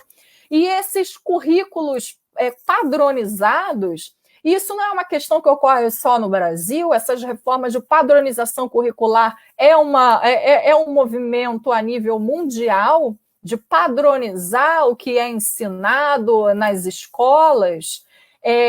Esses currículos eles são baseados em competências. E essas competências são questões assim, bastante utilitaristas. Você ensina ao aluno o que ele vai utilizar ali concretamente no seu dia a dia de trabalho ou na sua vida diária. Então, isso enxuga o currículo, isso empobrece o currículo, né? Vira um currículo extremamente utilitarista. E aí, essa ideia de que, como o mundo de trabalho muda muito, o currículo também ele tem que ser flexível. Então, essa ideia de que as competências que o currículo vai ensinar, elas têm que possibilitar essa flexibilidade da formação do estudante. E aí, um outro nível de competência que os currículos agora inseriram são as chamadas competências socioemocionais, que é também a partir, e isso é interessante, né? Como é que, a partir de um currículo padronizado, vem normatizações de como ensinar o estudante a se comportar em sociedade, né? Então, as competências socioemocionais, elas vêm dizer como o estudante deve se comportar, se posicionar diante da sociedade, diante da vida, diante dos desafios. E a gente vê que as competências socioemocionais que são mais estimuladas é a resiliência, a responsabilidade, né, a capacidade de lidar com as emoções, né? Isso agora, no tempo da pandemia, está sendo ainda mais reforçado, né? Porque, claro, é importante para o trabalhador e para qualquer pessoa, né? Uma questão de sobrevivência, saber lidar com as próprias emoções, saber lidar com as frustrações. Só que quando essas formulações teóricas elas são inseridas no currículo a partir de interesses do empresariado, elas têm uma finalidade muito específica, que é diferente do interesse, que não está de acordo com o interesse da classe trabalhadora, né? E aí, as competências, elas precisam ser flexíveis, porque o mundo do trabalho ele está em constante mudança. Essa ideia de que a educação ela ocorre ao longo da vida, essa formulação, educação ao longo da vida, na verdade, ela vai dizer isso. Os estudantes, eles têm que parar de achar que eles vão ganhar um diploma e, a partir daí, eles vão estar habilitados e capacitados para ter uma profissão. Primeiro, porque a gente já não tem mais emprego, né? E aí eles vêm também, porque as profissões elas já não existem mais. Agora você tem o youtuber, você tem os digital influencer, né? Então vão criando novas nomenclaturas de supostas profissões, né? Então, é uma ideia de que o trabalhador ele tem que estar constantemente atrás de certificações.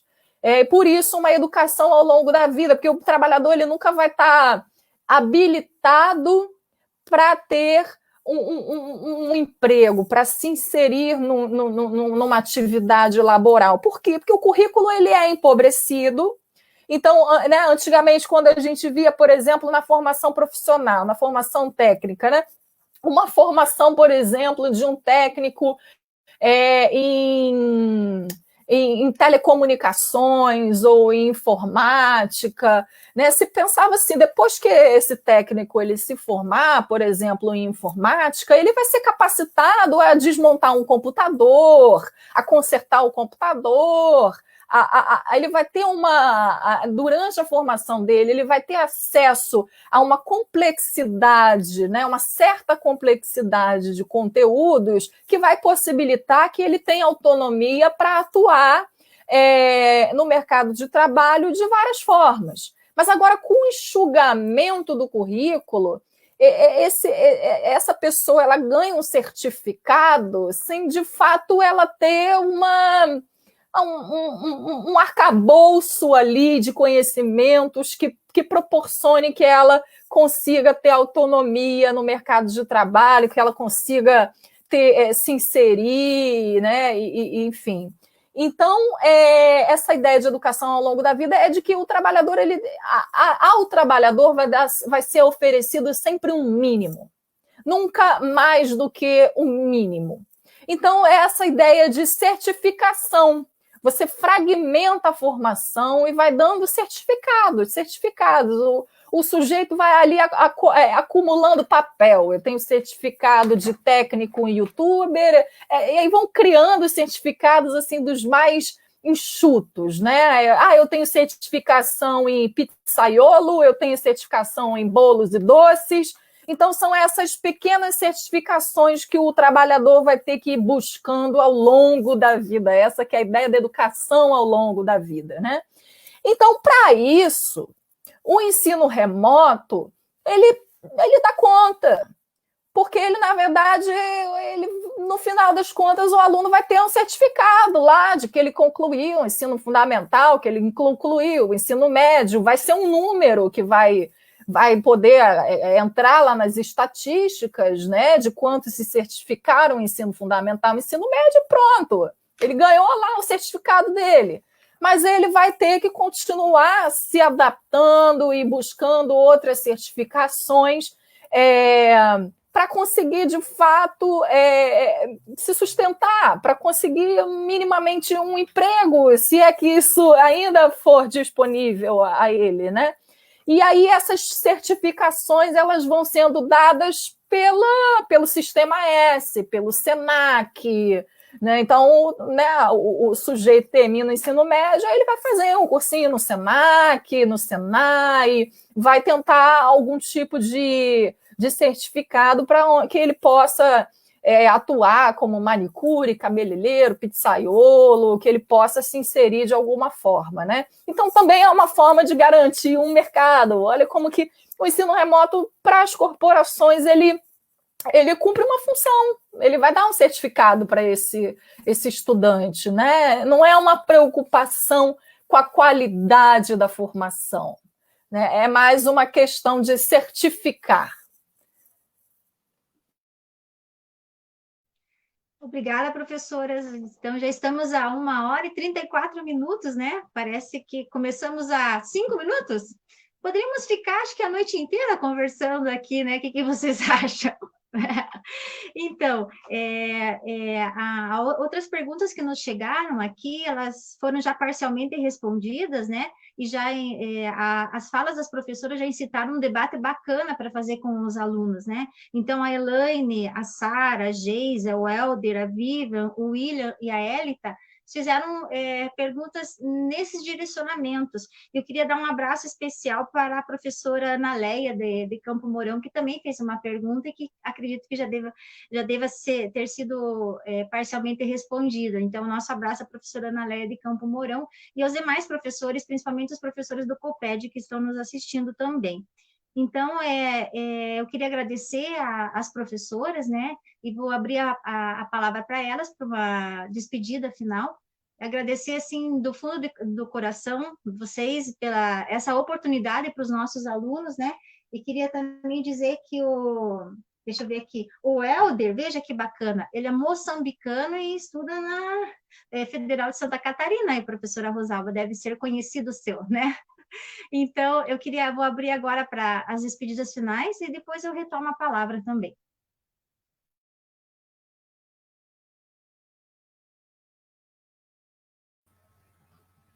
Acho que vamos manter a ordem que estamos seguindo aqui. Bom, queria saudar mais uma vez, né, o espaço de debate, de interlocução, né, dizer novamente que acho que não é a nossa opção estarmos aqui, né, numa discussão não presencial, mas é a forma que temos de fazer isso hoje com segurança, né, mantendo isolamento social. Ainda lembrando, né, que até nisso temos desigualdade, né, não somos todos os trabalhadores que podemos estar em isolamento social. Então, a manutenção da vida também é desigual entre nós, né? Mas queria, de toda forma, né, se essa é a forma que temos nesse momento, com as observações para que não naturalizemos esta forma, né, que mantenhamos a crítica a isso, mas saudar a proposição de interlocução, né, o curso de pedagogia, mas todas as licenciaturas, tem hoje um desafio imenso, né, de se apropriar de um conjunto de reflexões, de discussões, para compreender o que está sendo posto e proposto para a educação nacional, né? Acho que nós precisamos muito de novas cabeças pensantes, de uma força de organização das entidades estudantis e docentes, a necessidade de articulação e organização política, né? Então, acho que são interlocuções como essas que podem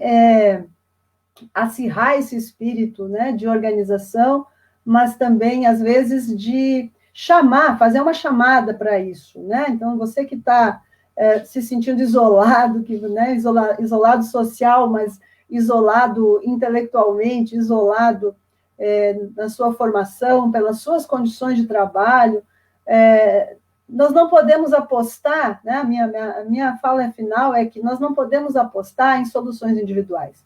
Soluções individuais não correspondem à lógica dessa sociedade, né? Nós só podemos atuar com objetividade e com efetividade se atuarmos coletivamente. Então, queria deixar esse recado, né, para todos os estudantes e para as professoras também,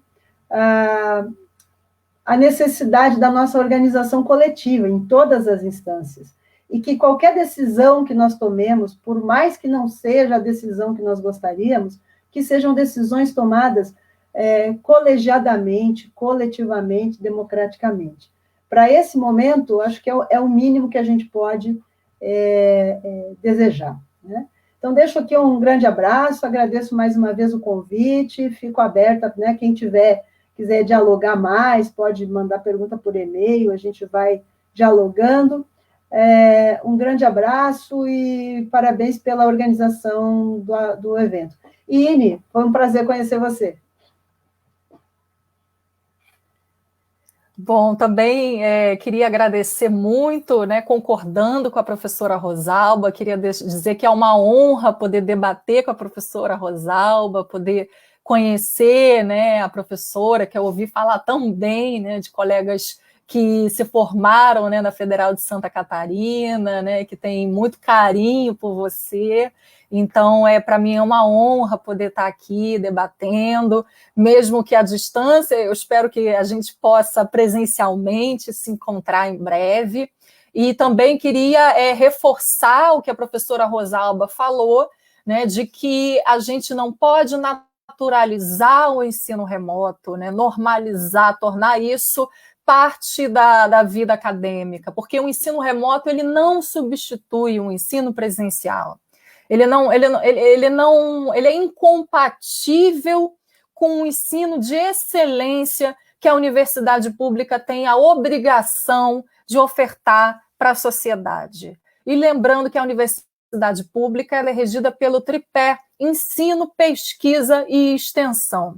O ensino remoto, ele esvazia o tripé da universidade, ele esvazia a função social da universidade. E é muito importante a gente ter esse debate em mente, né? Qual é a função da universidade pública diante de uma pandemia? Lembrando que são as universidades públicas e as instituições públicas de pesquisa que realizam pesquisa no Brasil. Não são as empresas privadas que realizam pesquisa, porque elas não têm interesse no desenvolvimento tecnológico a partir, né, do contexto nacional, né? Então, o nosso empresariado ele não investe em pesquisa em centros, em construção de centros de pesquisa próprios, né?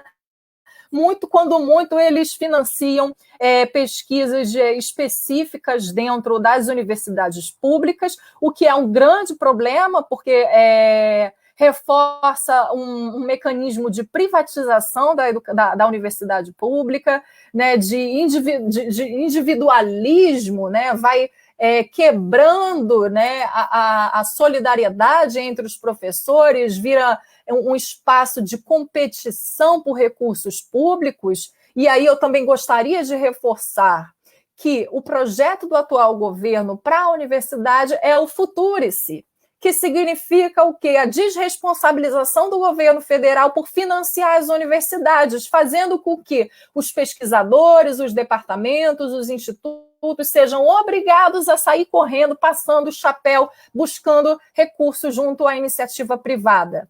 E durante a pandemia, como a gente viu o ministro do Meio Ambiente naquela reunião ministerial dizendo que a pandemia precisa ser aproveitada como uma oportunidade, porque a imprensa está olhando para coronavírus, então a gente aproveita para passar a boiada, né? E qual é a boiada da educação? No dia de ontem, o governo enviou ao Congresso novamente o projeto do Futurice para ser votado. Então, é uma luta que a gente já travou contra o Futurice e eles estão aproveitando a pandemia, o que é uma coisa extremamente cruel, porque é um momento de fragilidade em que a gente está vendo um crescimento estrondoso do número de mortes, em que a gente é obrigado a ficar dentro de casa para preservar as nossas vidas, e não só as nossas vidas, como a vida dos profissionais que estão na linha de frente, os enfermeiros, as enfermeiras e os médicos.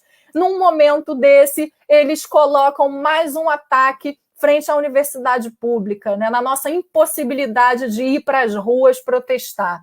Então, é um momento de defesa da universidade pública, de defesa do caráter público da universidade, dos recursos públicos indo para a universidade pública. A gente não pode aceitar essa desresponsabilização do governo federal em relação ao financiamento da universidade, né?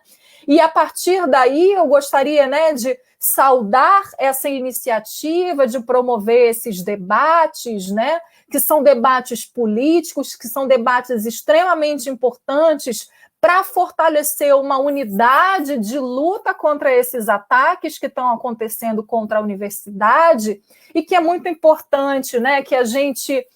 ao ter consideração de que o ensino remoto ele não substitui o ensino presencial, a gente também não pode admitir que nenhum estudante fique para trás. Não é possível que a gente adote soluções educacionais que vão deixar estudantes fora, né? Que vão expulsar estudantes do direito de ter uma educação em nível superior, de qualidade, numa universidade pública, né? Então, num momento como esse, né, de tantos ataques ao caráter público da universidade, é importante esses espaços de diálogo, de debate, entre professores, entre estudantes, entre técnicos administrativos, entre os professores contratados, que são professores extremamente precarizados, né, que muitas vezes cumprem uma função por conta da falta de concurso público. Então, é importante, né, essa união, esse debate, né, democrático entre todos os sujeitos, né, do ambiente acadêmico, né, para que a gente possa tomar o futuro das universidades nas nossas mãos, né? As universidades federais, né, elas se expandiram muito nos últimos anos, né? E também as políticas de cota também fizeram que né, um número expressivo da classe trabalhadora pudesse acessar o ensino superior. E a gente não pode deixar isso retroceder, a gente não pode permitir que a classe trabalhadora, que é majoritariamente negra, né, que essa população que começou a acessar a universidade só recentemente, a gente não pode admitir que eles sejam expulsos do direito de cursar uma universidade pública. E, para isso, é preciso espaços de diálogo, de debate, para que os trabalhadores da educação, junto com os estudantes, possam tomar as rédeas do futuro da universidade pública. Muito obrigada. Obrigada, professora Aine. Queria colocar, assim, diante da fala das duas professoras, que a gente não percamos a capacidade de indignação, né? Acho que isso é importante a gente colocar para os nossos alunos, que a gente não perca essa capacidade de se indignar com o que está acontecendo, né? E que também a gente lute pela essa universidade pública, e pelo seu tripé, que é ensino, pesquisa e extensão. E mais do que isso, ficar bem atenta à questão dessas doses homeopáticas de ensino, como Smith já falava há muito tempo, né? Dar o elementar, mas em doses homeopáticas, Smith falava, né? Então, tomar muito cuidado e que, na verdade, estamos vivendo isso, né? Então, eu queria agradecer do fundo do coração, professoras, foi, assim, um prazer conhecê-las, mesmo que virtualmente. Espero, em breve, poder ter contato pessoal e dar um caloroso abraço, né, nas professoras. Queria agradecer também ao DCE, que é o Diretório Estudantil, né, e ao CAPED, que está junto conosco aqui nessa live. E também dizer que nós teremos outras lives também, estamos já organizando outra no tema avaliação, que é algo que é necessário a gente discutir também. E agora eu vou passar a palavra para a minha querida camarada Joana, e aproveito para agradecer ela e o Filó, que estavam atrás dos bastidores, né? E a Joana, que fez o contato com as professoras. Um grande beijo para vocês, para todos que nos assistiram, e espero que tudo isso passe logo, né? E que a gente possa ter uma vida normal. Então, boa noite. Na verdade, eu não tinha previsto, né, de entrar, mas no final a gente acaba ficando muito emocionada com as falas, né? Fala da professora Rosalba, da professora Ine, né, que de um certo modo nos alegra muito, né, aquece o nosso coração no sentido do compromisso nosso com a educação. Nosso compromisso com a educação não é com o Futurice, não é. Nós não queremos o Futurice, pelo contrário, nós queremos uma universidade forte, enraizada no ensino, na pesquisa e na extensão, fazendo estudos, pesquisas, com comprometimento, né, com a emancipação humana, e é isso que nós queremos, né, com formação de professores consolidadas. Então, quero agradecer vocês duas, né, amigas de longas datas, né, e agradecer mesmo, assim, foi muito bom ouvi-las. Professora Cláudia, que está aqui na mediação com a Angélica, infelizmente, né, a tecnologia não é 100% mesmo, a Angélica se preparou vários dias para estar aqui conosco e não pôde estar, né, o tempo todo. E, assim, agradecer os professores, né, alunos, acadêmicos, amigos que estão nos assistindo, né, tem de várias instituições, não dá nem para falar, né, mas vendo amigos, assim, a Vânia Mota, né, a professora Maria Isabel, pessoas de Moçambique, então, Camille de BH, então tem muita gente assistindo, né, nos assistindo, que alegra o nosso coração, sinal de que esse debate, ele precisa continuar, né, não é numa live, não é numa outra, mas é na luta, no campo da luta de classes, né, professora Rosalba, que nós vamos consolidar os projetos da classe trabalhadora. Muito obrigada. Agradeço, né, todo o colegiado, o COPED, os acadêmicos da Unespar, né, isso aqui é uma síntese, o que nós fizemos hoje foi uma síntese de um estudo, né, que eu e a professora Cláudia desenvolvemos na área das políticas, né, mas que o colegiado todo assumiu conosco, né, junto com o centro acadêmico e com o DCE. Então, muito obrigada a vocês, muito obrigada à universidade pública. Né? E eu encerro agora, então, a live, agradecendo, dizendo que ela ficará à disposição, né, para quem não pôde assistir hoje, no YouTube, né, logo depois ela será colocada no YouTube. Beijo cada uma de vocês, né, virtualmente, né, e muito obrigada, tá?